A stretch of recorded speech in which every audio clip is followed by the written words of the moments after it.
Le positionnement, c'est important et il faut aussi se rappeler, peut-être c'est mon dernier point, c'est que ce positionnement, il est jamais gravé dans le marbre.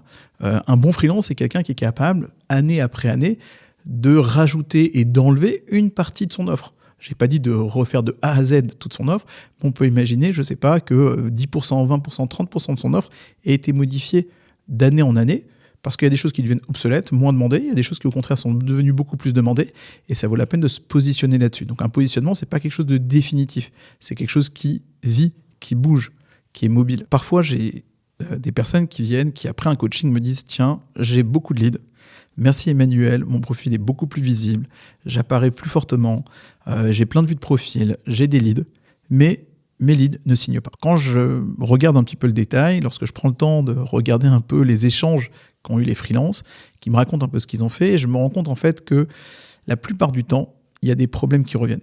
Soit ils ne sont pas assez réactifs, c'est-à-dire qu'ils envoient des devis longtemps après, le client il a eu le temps de se décider de choisir un autre freelance.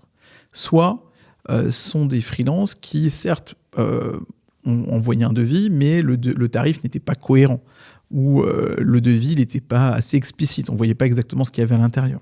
Donc il y avait un problème de tarif ou de devis. Troisième élément qui revient très souvent, sont des freelances qui ne font pas assez de relance.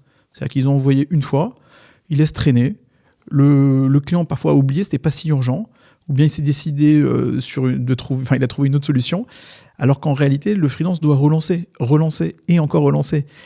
Il doit ne jamais lâcher son prospect jusqu'à que le prospect lui dise non, j'ai trouvé une solution, non, le projet a été mis de côté, non, je vous recontacterai à telle période.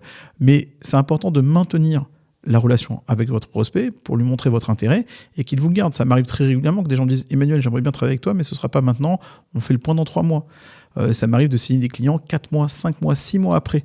Mais dans cette période-là, j'ai maintenu la relation. Je savais que dans les 3 mois, j'allais les contacter. Donc la relance, c'est vraiment très important.